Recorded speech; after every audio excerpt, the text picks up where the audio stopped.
Let's end the lecture with a review of some of the implications of this research.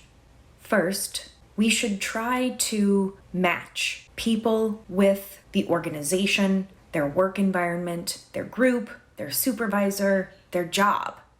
As we know, a match, a congruence between a person's values, positive outcomes usually follow.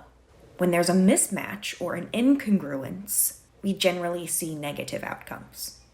Number 2 is to measure personality and person-environment fit for better predictions.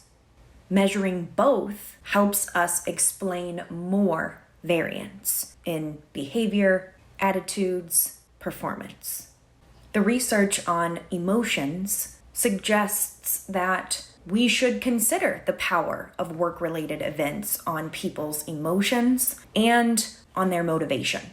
The things that happen to people at work have an impact on their satisfaction and their performance through a number of mechanisms.